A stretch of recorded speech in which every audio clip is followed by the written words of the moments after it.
First order reactions के example हम लोग देख रहे थे, तो उसमें एक लास्ट एग्जांपल हम लोग को देखना है फर्स्ट ऑर्डर सिक्वेंशियल रिएक्शन का। First order sequential reaction, sequential reaction का मतलब क्या है, पहले इसको अगर देखा जाए तो A से बन रहा है B और फिर जो B बना इससे बन रहा है C, इसको बोलते हैं सिक्वेंशियल रिएक्शन। ये दोनों ही रिएक्शन फर्स्ट ऑर्डर रिएक्शन है। A से जो B बना इसका रेट कांस्टेंट मान लेते हैं K1 और B से जो C बना इसका रेट कांस्टेंट मान लेते हैं K2। दोनों फर्स्ट ऑर्डर रिएक्शन है। अगर हम लोग ये लिखें minus dCA/dt rate of disappearance of A, तो इसकी वैल्यू किसके बराबर होगी, तो minus dCA/dt is equal to हो जाएगा K1 इंटू CA।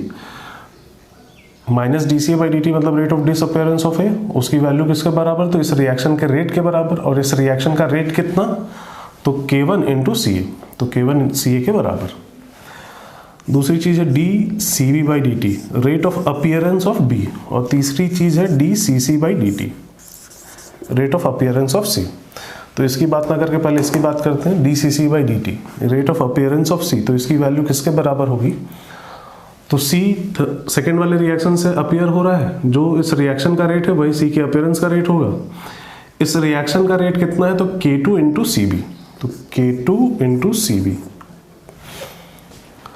अब बात आती है dCB/dt की, तो dCB/dt ये कितना होगा, तो B के अपीयरेंस का रेट, B की अगर बात करें तो B एक रिएक्शन से अपीयर हो रहा है और दूसरे रिएक्शन से डिसअपीयर हो रहा है। एक जगह से बन रहा है दूसरी जगह पर रिएक्ट कर रहा है, तो नेट क्या हो रहा है, कितने से बना माइनस कितने से रिएक्ट किया, ये होगा net rate of B, net rate of appearance of B।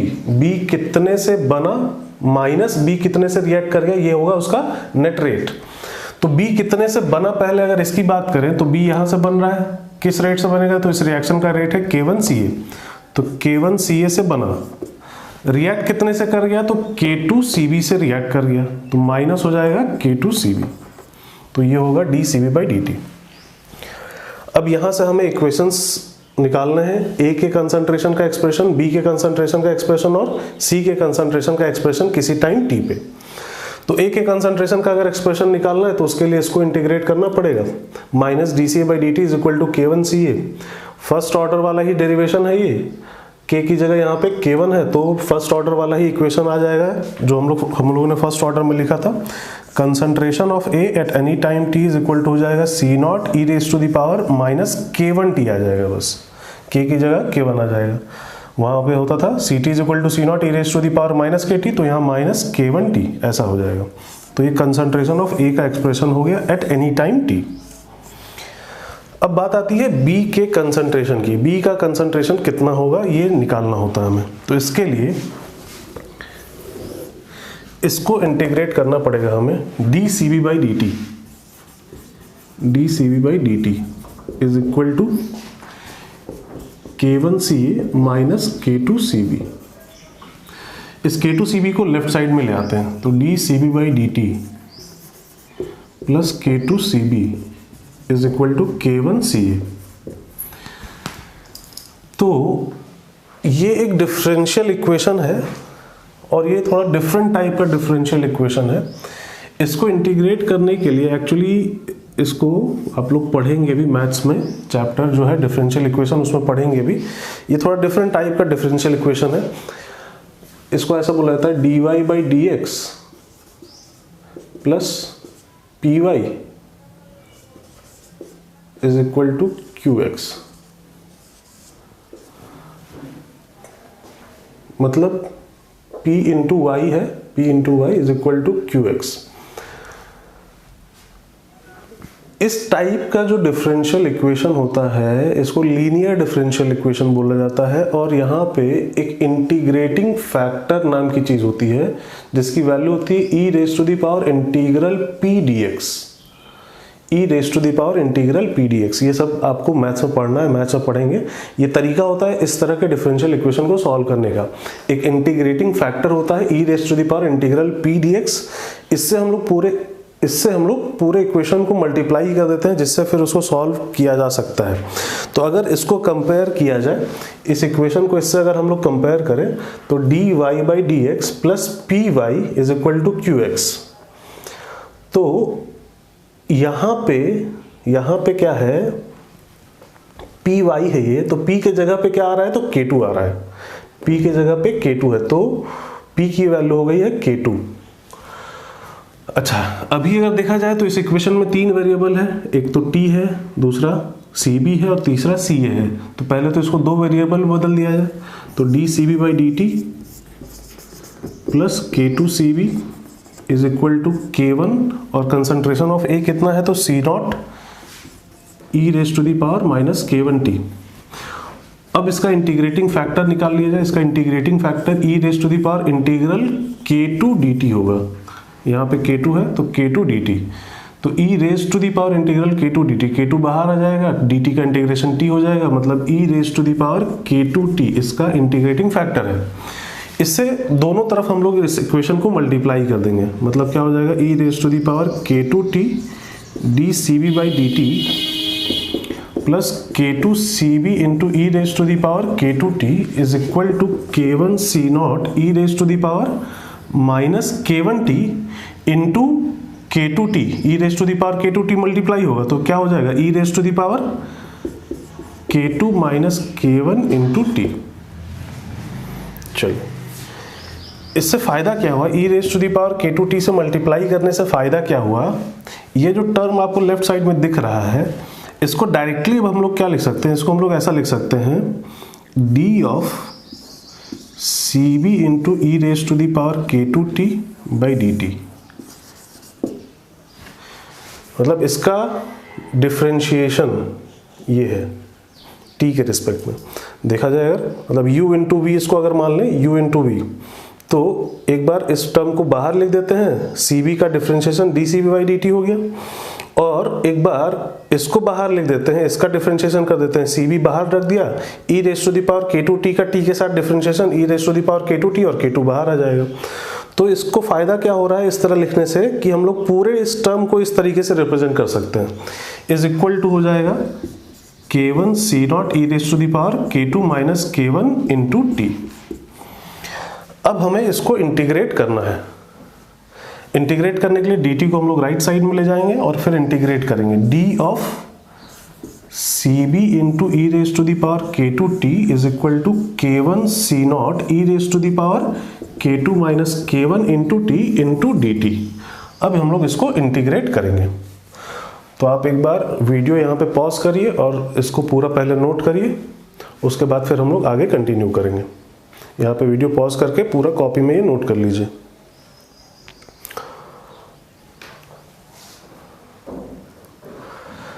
अब हमें इसको इंटीग्रेट करना है, इसको इंटीग्रेट करना है, तो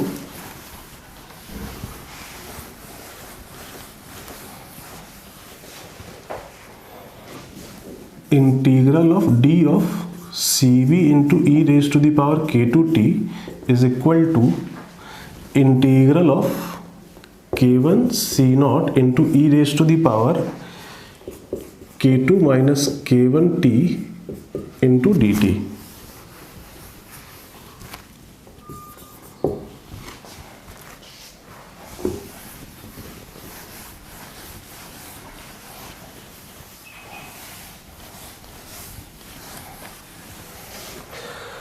इनडेफिनेटली इंटीग्रेट करते हैं, ये तो इंटीग्रल dx हो गया, तो इसका integration directly cb into e⁻k2t हो जाएगा, इज इक्वल टू इसका इंटीग्रेशन k1 C0, ये तो कांस्टेंट टर्म है, बाहर आ जाएगा, k1 C0 हो जाएगा, e⁻k2 -k1 इंटू t होगा, और अपॉन में भी आ जाएगा k2 -k1, और साथ में आ जाएगा कांस्टेंट टर्म c।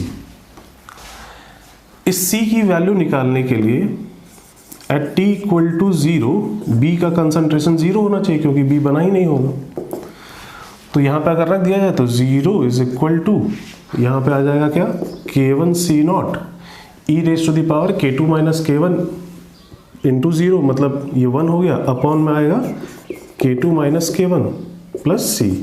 तो c की वैल्यू हो गई minus of k1 C0 upon k2 minus k1। इसको ले जाके अगर इस इक्वेशन में रख दिया जाए तो concentration of B into e raise to the power k2t is equal to k1 C0 e raise to the power k2 minus k1 into t upon k2 minus k1, और साथ में ये वाला टर्म c आ जाएगा minus of k1 C0 upon k2 minus k1। E raise to the power k2t से अब ला के दोनों साइड डिवाइड कर देते हैं, दोनों side sorry right side divide कर देते हैं।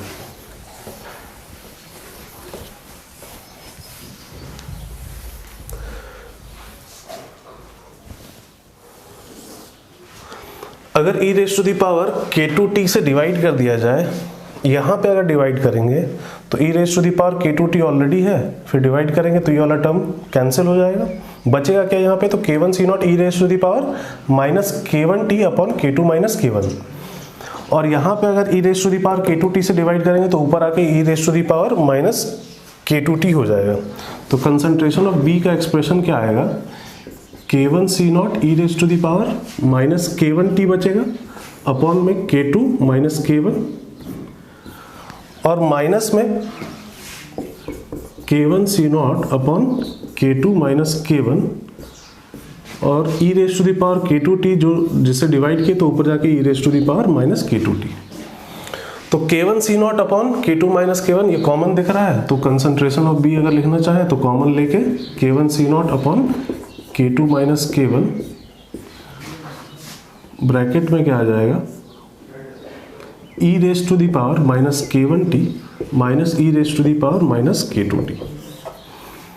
ये हो गया कंसंट्रेशन ऑफ B का एक्सप्रेशन।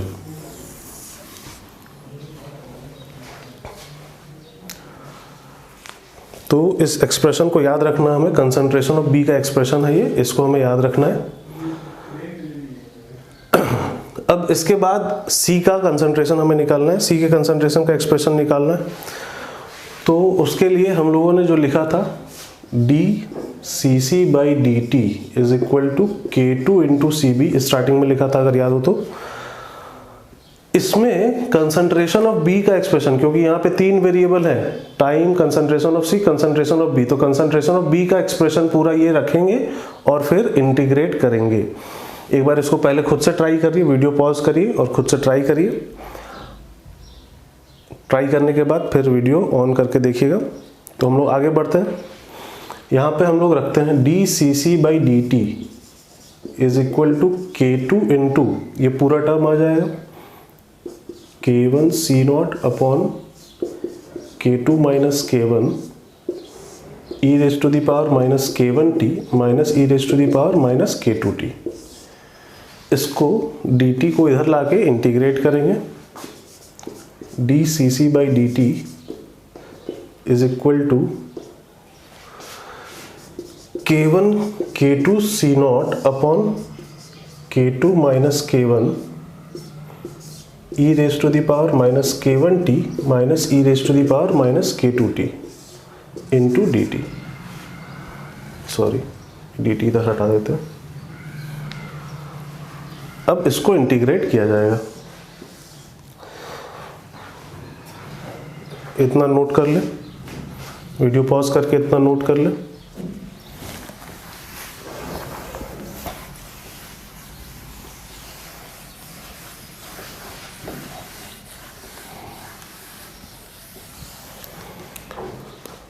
dCC का इंटीग्रेशन तो कंसंट्रेशन ऑफ C हो जाएगा, K1 K2 C0 upon K2 minus K1, ये कांस्टेंट टर्म है, बाहर आ जाएगा K1 K2 C0 upon K2 minus K1, ये बाहर आ गया।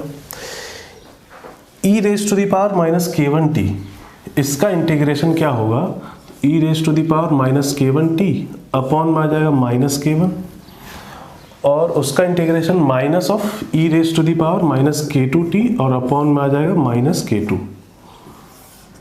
और साथ में आएगा एक कांस्टेंट टर्म C। ये माइनस माइनस मिलके प्लस होगा और यहाँ माइनस रह जाएगा। अच्छा, अगर यहाँ पे एलसीएम ले लिया जाए K1 K2, तो K1 K2 एलसीएम इससे कैंसिल हो जाएगा। कंसंट्रेशन ऑफ C बचेगा क्या, C0 upon K2 minus K1। यहाँ पे ये वाला टर्म प्लस में रहेगा और ये वाला टर्म माइनस में रहेगा, और यहाँ पे ऊपर क्या आ जाएगा, K1 e raise to the power minus K2t minus K2 e raise to the power minus K1t, और साथ में कांस्टेंट टर्म C, साथ में कांस्टेंट टर्म C रहेगा। इस C की वैल्यू निकालने के लिए फिर से वही बात है, at t equal to 0 C का कंसंट्रेशन 0 होगा, तो कंसंट्रेशन ऑफ C 0 हो गया। यहाँ पे हो गया C0 K2 माइनस K1, यहाँ पे 0 रखेंगे तो यहाँ पे K1 बस बचेगा और यहाँ K2 बचेगा, तो K1 माइनस K2 हो जाएगा, तो K1 minus K2 plus C। यहाँ K2 माइनस K1 है, यहाँ K1 माइनस K2 है, तो मतलब माइनस कॉमन ले ले तो ये कैंसिल हो जाएगा, मतलब यहाँ माइनस C0 आ जाएगा, तो C की वैल्यू इधर आके C0 के बराबर हो जाएगी। तो C की वैल्यू को अगर यहाँ रख दिया जाए तो कंसंट्रेशन ऑफ C का expression C0 upon K2 minus K1 तो into K1 e raise to the power minus K2t minus K2 e raise to the power minus K1t, और प्लस रहेगा कांस्टेंट टर्म की वैल्यू C0। तो ये expression हो गया concentration of C का।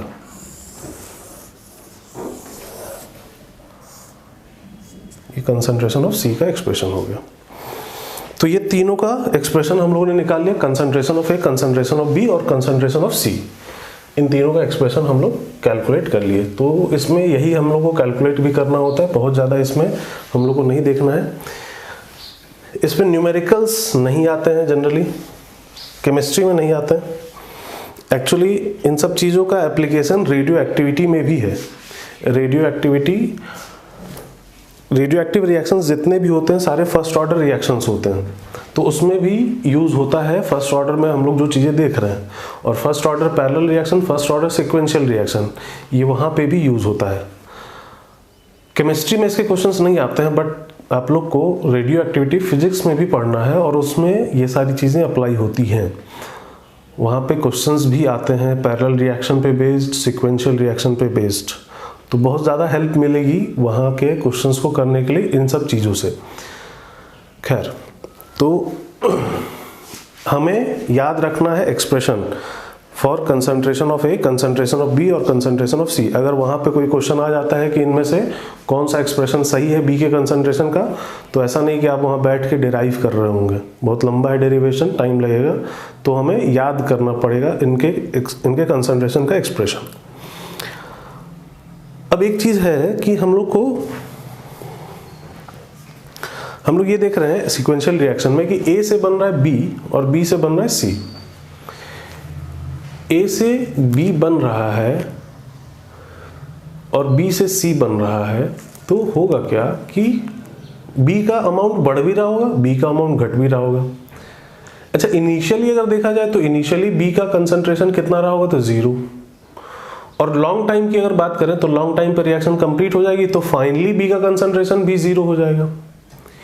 Initially B 0 है, फाइनली B 0 है, बट बीच में कुछ बना है, तो अपने कभी ना कभी वो पीक पे गया होगा, अपने मैक्सिमम कंसंट्रेशन पे गया होगा। तो जिस टाइम पे ऐसा होता है कि B अपने मैक्सिमम कंसंट्रेशन पे होता है, उसको हम लोग बोलते हैं Tmax। उस टाइम को बोला जाता है Tmax। तो हमें Tmax कैलकुलेट करना होता है कि किस टाइम पे B अपने मैक्सिमम कंसंट्रेशन पे गया हुआ है, उसको हम लोग Tmax से रिप्रेजेंट करते हैं। तो Tmax हमें कैलकुलेट करना है। तो Tmax कैलकुलेट करने के लिए क्या किया जाए, तो Tmax जब B अपने मैक्सिमम पे होगा वो टाइम हमें निकालना है। तो इसमें मैक्सिमम मिनिमम वाला कंसेप्ट हम लोग को यूज करना होगा। किसी चीज़ का मैक्सिमम मिनिमम निकालने के लिए हम लोग उसको डिफरेंशिएट करके इक्वल टू 0 करते हैं, तो हमें पता चलता है किस x पे उसकी वैल्यू मैक्सिमा या मिनिमा पे होगी। तो हमें b का कंसंट्रेशन पता लगाना है किस टाइम पे अपने मैक्सिमम पे होगा। तो उसके लिए हम लोग को dCV/dt इसको इक्वल टू करना पड़ेगा 0। तो इसके लिए पहले आप एक बार वीडियो पॉज करें, इसको नोट करें, उसके बाद हम लोग आगे बढ़ते हैं, इसको देखते हैं।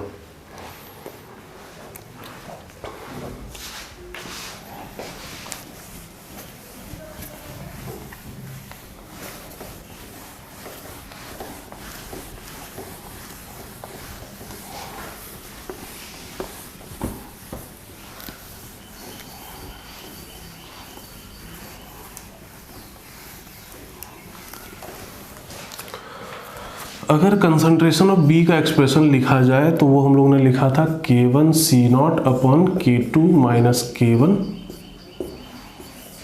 e raise to the power minus K1t minus e raise to the power minus K2t, ऐसा लिखा गया था। तो इसको डिफरेंशिएट करना है t के रिस्पेक्ट में और इक्वल टू कर देना है 0। तो dCV/dt इक्वल टू क्या हो जाएगा, तो ये तो कांस्टेंट है इसका, इसको तो ऐसे रहने दिया जाए।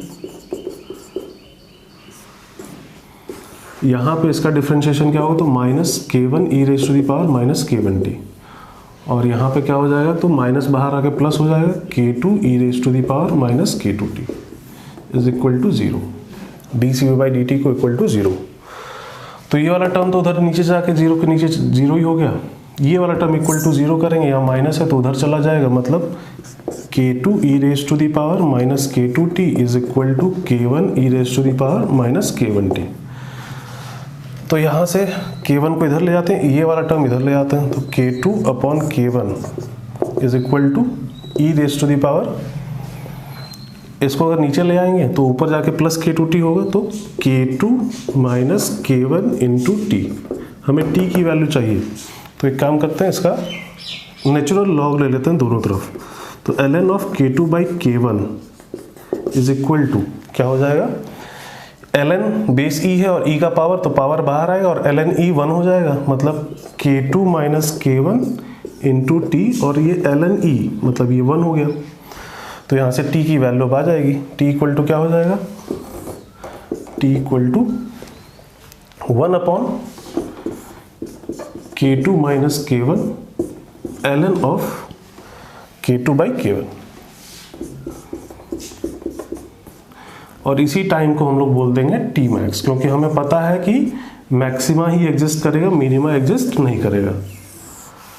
बी का कंसंट्रेशन कभी ना कभी अपने मैक्सिमम पे गया होगा, तो हमें पता है कि यहाँ पे मैक्सिमा है। दोनों चीज़ें हो सकती है, dCV/dt इक्वल टू 0 से जो टाइम आएगा वहाँ पे मैक्सिमा भी हो सकता है, मिनिमा भी हो सकता है, बट हमें पता है कि मैक्सिमा है, तो यही टाइम है जहाँ पे मैक्सिमा, जहाँ पे बी अपने मैक्सिमम कंसंट्रेशन पे होगा। तो ये टी मैक्स हो गया 1 upon K2 minus K1 ln of K2/K1।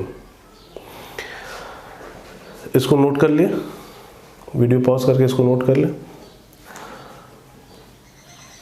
अब एक चीज जो हम लोग को देखनी है इसमें सीक्वेंशियल रिएक्शन में, वो है ग्राफ।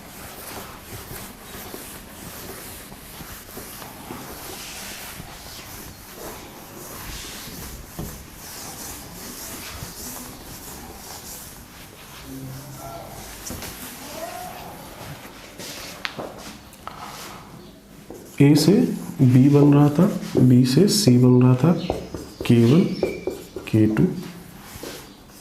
कंसंट्रेशन ऑफ A की अगर बात की जाए तो कंसंट्रेशन ऑफ A एक्सपोनेंशियली घटेगा, फर्स्ट ऑर्डर में जैसा होता था। कंसंट्रेशन ऑफ C अगर देखा जाए तो C का कंसंट्रेशन बढ़ेगा एक्सपोनेंशियली।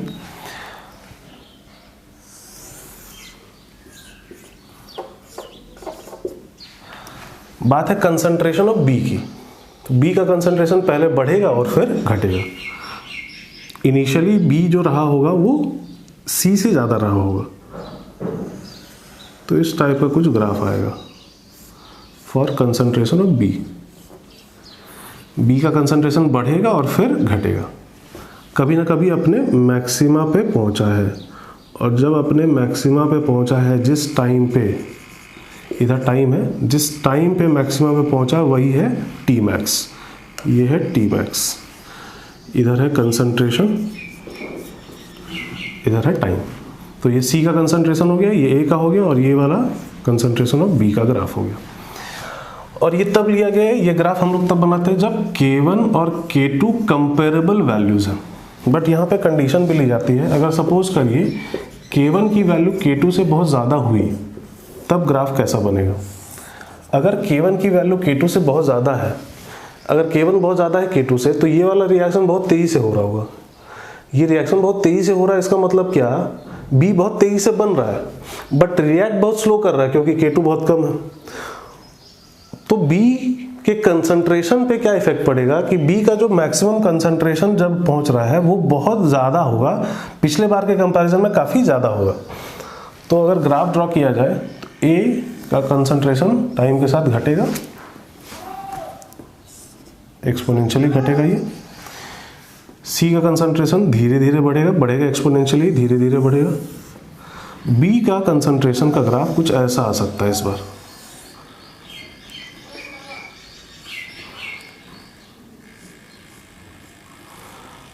ये T मैक्स हो गया, और इस बार B का जो मैक्सिमम कंसंट्रेशन है वो काफ़ी ज़्यादा है। पिछले बार ये B का मैक्सिमम कंसंट्रेशन जो एक्यूमुलेट हुआ था ये कम था। यहाँ पे अगर K1 बहुत ज़्यादा होगा, B बनेगा बहुत तेज़ी से, रिएक्ट बहुत धीरे करेगा, तो जो एक्यूमुलेट होगा इसका मैक्सिमम कंसंट्रेशन वो काफ़ी ज़्यादा होगा। ये कंसंट्रेशन ऑफ C का ग्राफ, ये कंसंट्रेशन ऑफ B का ग्राफ, और ये कंसंट्रेशन ऑफ A का ग्राफ। और अगर उल्टा कर दिया जाए, K1 much less than K2 कर दिया जाए, तो अगर ऐसा कर दे रहे हम लोग, तो K1 बहुत कम है, K2 बहुत ज़्यादा है, B बनेगा बहुत स्लोली लेकिन रिएक्ट बहुत तेज़ी से करेगा। और अगर रिएक्ट बहुत तेज़ी से कर रहा है, इसका मतलब B का जो मैक्सिमम कंसंट्रेशन वहाँ एक्यूमुलेट होगा वो बहुत ही कम होगा।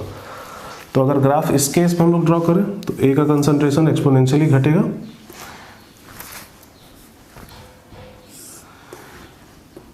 C का कंसंट्रेशन बढ़ेगा, और B का कंसंट्रेशन क्या होगा, लगभग स्टार्टिंग में C के बराबर रहा होगा, क्योंकि B जैसे ही बन रहा है वैसे ही C बन जा रहा है। B जैसे ही बन रहा है वैसे ही C बन जा रहा है तुरंत। तो B का लगभग कंसंट्रेशन C के बराबर रहा होगा, अपने मैक्सिमा पे ये पहुंचा होगा, ये अपने मैक्सिमा पे पहुंचेगा, और फिर पूरे टाइम ऑलमोस्ट ये 0 रहेगा, T मैक्स।